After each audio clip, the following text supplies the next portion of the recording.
Hello and welcome to all our viewers in Nigeria and around the world to Midday News on Global Television, coming to you live from the nation's capital, Abuja.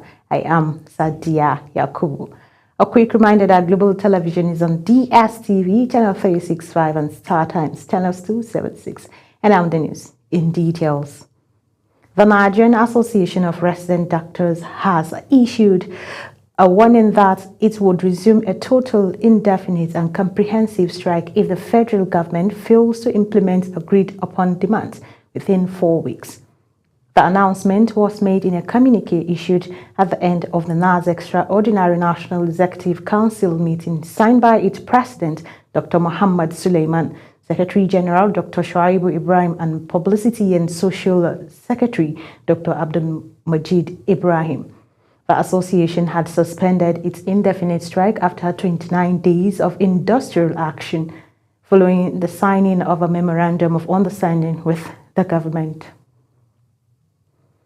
The federal government has announced that it has begun providing people living with human virus-acquired syndrome access to free annual liver and kidney function tests through Expand Health Insurance coverage. The Minister of State for Health and Social Welfare, Dr. Isiaq Salako, said this during the commemoration of the 2025 World AIDS Day organized by the National Agency for the Control of AIDS and other partners in Abuja with the theme Overcoming Disruption, Sustaining Nigerians' HIV Response. In another development, the federal government has deployed 240 electric tricycles and 12 solar-powered charging stations across 12 public universities. The Minister of Education, Dr. Tunji Alausa, announced these via his official X page, stating that the initiative, funded through the Tertiary Education Trust Fund, TETFund, is aimed at providing cleaner, more affordable and reliable transportation for students. Lausa said the e-Recycle Development Program is another bold step to support students through practical and measurable interventions. Barring last-minute change, the Senate would today begin a 3-day national summit to profile solutions to what it described as the deteriorating security challenges bedeviling the country. A statement by Kenny Okolugbo of the Senate President's Media Office says the summit will aggregate the findings and recommendations from similar summits it already held in the 6 geopolitical zones. He noted that traditional rulers are not left out of the hearing because insecurity can only be stemmed by attacking its causes at the grassroots levels. Larry Olayinka, Senior Special Assistant on Strategic Communications to the Minister of Federal Capital Territory, Nyesom Wike, has said that any certificate of occupancy revoked by the FCT administration automatically cause an affected land to revert to the minister who holds it in trust for the president. Olayinka stated this during an interview while confirming that more than 1,000 property titles are being revoked across Abuja. He stated that the revocation followed the owner's failure to settle outstanding ground rent, land use conversion fees, and certificates of occupancy charges after the 14-day deadline expired on November 25th. Nigerian's Defense Minister Muhammad Badaru Abubakar has resigned from his role, citing health reasons. Badaru's resignation was announced in a statement issued by Bayo Onanuga, the Special Advisor to the President on Information and Strategy. Onanuga said his resignation takes immediate effect. With less than 24 hours to the People's Democratic Party PDP governorship primary election, Governor Ademola Adeleke has resigned his membership from the party. The PDP chairman in Osun State, Sunday BC, disclosed that the party would not hold the primary election on Tuesday as scheduled due to factional crisis within the party, and that Governor Adeleke is no longer interested in picking the party nomination as a result of the crisis. However, a letter that emerged from the party's national secretariat insisted that the primary election would hold on Tuesday at the Atlantic Multipurpose Hall in the state capital. The Lagos State House of Assembly has deliberated on the 2026 budget earlier presented by the Governor of Lagos State, Babajide Sanwo-Olu. The budget of shared prosperity is targeted at eradicating poverty and building a safer and more prosperous Lagos. Giving insight into the proposed spending plan, the Chairman House Committee on Economic Planning and Budget, Honorable Saad Olumo, stated that the Y2026 budget is designed to consolidate the developmental strides recorded since Governor Sanwo-Olu assumed office in 2019. In many urban cities across the country, roadside parking has become a growing concern, which seems like a simple act. Parking a vehicle by the roadside now contributes to traffic congestion, roadside accidents, and delay that affects commuters daily. Our correspondent Saada Tugarba gives us more details. From Lagos to Abuja to other major cities, the story is the same. Urban roads meant to carry fast-moving traffic are now shrinking as a result of vehicles parked indiscriminately by the roadside. Cars, buses, trucks, and even commercial vehicles take over portions of major roads and bridges, forcing other road users to squeeze into narrow lanes.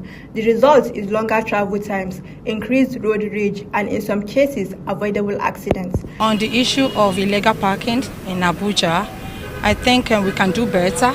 Everybody should be responsible, But, other things that the government can do is, maybe putting some measures in place. Do you understand? So that, security men can, tell people what to do. Experts say poor urban planning, inadequate parking infrastructure, and weak enforcement of existing traffic laws are the major causes. In many cities, shopping plazas, markets, and even organizations depend entirely on roadside parking, with no designated parking lots for customers and staff. Government should try and eradicate it in one way or the other. Let them try. One problem with Nigeria is we don't know how to maintain. We don't have maintenance culture, because they will do it today, the next day another government will come and tourniquet it. Beyond inconvenience, roadside parking has serious economic costs. Studies show that traffic congestion leads to loss of productivity, increased fuel consumption, and environmental pollution. Safety is also a major concern. Parked vehicles obstruct visibility, making it difficult for motorists to see oncoming traffic or pedestrians crossing the bridge. Some cities have begun towing illegal parked vehicles, imposing fines and creating designated parking zones, but many believe more needs to be done, including public awareness campaigns and collaboration between governments, transport unions, and private developers. The only thing you can do is that to mobilize people that will direct them, or to create a park, understand? To have a park, so that if there is enough car park, there will be no illegal parking. But because of there's no space, there's no particular place, like all this place, open place now, you can make it open park, so that you come to the market, you drive your car, you park that, it's safe there. Even if you pay money, it's better. With rapid population growth and increase in car ownership in urban areas, the pressure on already overstretched roads continues to mount until authorities provide adequate parking solutions and enforce laws consistently. Roadside parking will remain a major obstacle to smooth urban mobility. Saada Tugarba, reporting for Global Television. In the past few years, content creation has grown from a simple hobby into a powerful income source for millions of young Nigerians. From TikTok challenges to Instagram Reels, YouTube vlogs, and sponsored ads, many young creators are now earning more online than in traditional jobs. Hanan Itsunu tells us more. With unemployment rising and economic hardship affecting families, young Nigerians are turning their creativity into cash. What started as fun videos has now become a serious profession and for many a lifeline. Powered by affordable smartphones and growing social media use, content creation has exploded nationwide. From comedy skits to hair tutorials, travel vlogs, food reviews, and lifestyle tips, today's youth are turning everyday life into digital gold. Content creation, especially most of these apps nowadays like TikTok, YouTube, Even Snapchat now, I've heard they pay a lot of their content creators through different means. One of the major difficulties I feel is engagement, especially when starting. Monetization now comes in different forms: brand partnerships, sponsored posts, affiliate marketing, YouTube ads, live stream, and even digital products. For some creators, one viral video can change everything. Beyond fame, content creation has created new jobs: editors, photographers, managers, makeup artists, and social media assistants. Entire communities are now built around digital creativity. You can monetize your TikTok content and get more money. Then we have gifting also. That is where the audience give you stars and all of that. But the journey isn't perfect. Poor electricity, high data costs, and saturated competition make it hard for beginners to grow. Some also face cyberbullying and pressure to constantly stay relevant. Yet, despite these challenges, more young Nigerians are embracing content creation as a modern career, one driven by talent, consistency, and opportunity. The difficulties is, I think it's more from the apps, like the Facebook, the TikTok. I think they have high standards that are making them go all out, just all out. In a country where traditional jobs are scarce, creativity has become currency. For these young creators, social media is not just entertainment, it's empowerment. Elisomi Hannah reporting for Global TV. Watching the live broadcast of Midday News. When Midday News returns, National Sports Commission moves to approve Nigerians' first flag football federation. Details coming shortly, plus foreign and sports stories on the other side of this break. Please stay with us.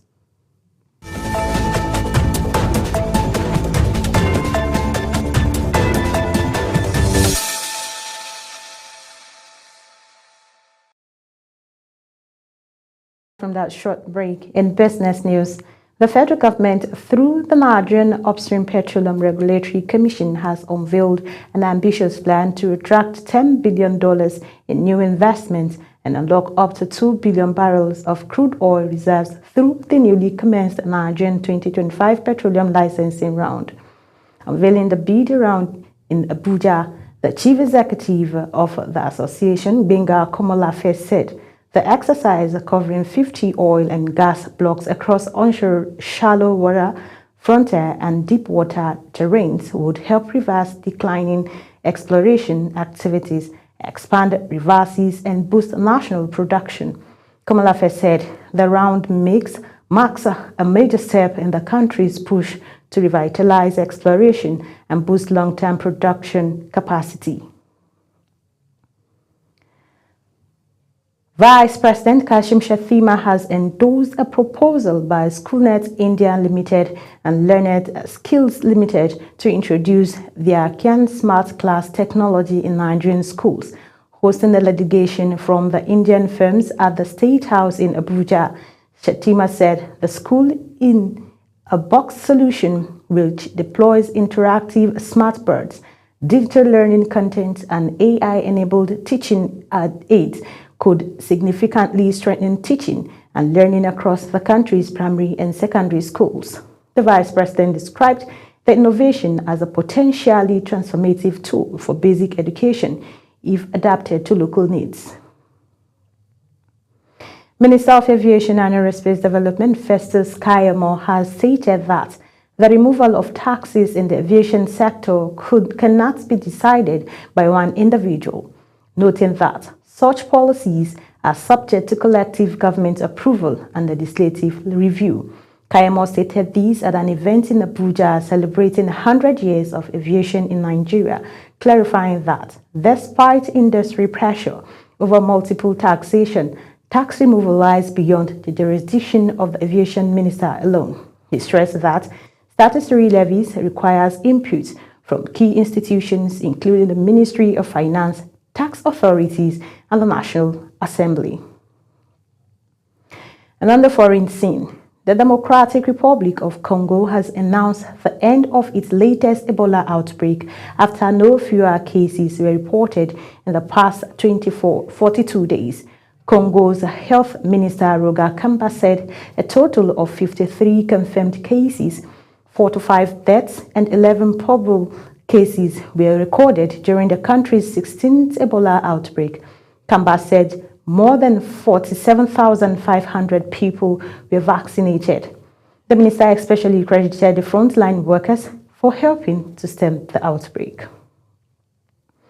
Bintu Keita has stepped down from her position as Special Representative of the Secretary-General Nations in Democratic Republic of Congo and head of the United Nations Organization Stabilization Mission in the Democratic Republic of Congo after nearly 5 years. The Guinea diplomatic left Kinshasa following the United Nations press release describing her early departure, which was initially expected in February 2026, as a personal decision. The mission praised Keita for her dedication, leadership, and exemplary professionalism. Israelis gathered outside President Isaac Herzog's residence on Sunday, protesting Prime Minister Benjamin Netanyahu's request for a presidential pardon as he faces ongoing corruption trials. Kasim Mukhtar reports. Protesters say Netanyahu's move is an attempt to escape accountability in a trial that has dragged on for years. They insist that granting a pardon would undermine the rule of law and deepen mistrust in state institutions. Demonstrators also accuse Netanyahu of using political influence to pressure the presidency. Our message to Herzog is clear. In Israel, Israel is still a democracy, and in a democracy, every citizen, never mind if he's a small citizen or the prime minister, need to put his time in court, and if he has something to, someone is accusing him of something, he needs to prove that he's innocent, and Netanyahu knows that he is not innocent, and this is now he wants to run from his trial. President Herzog, you need to protect the people of Israel.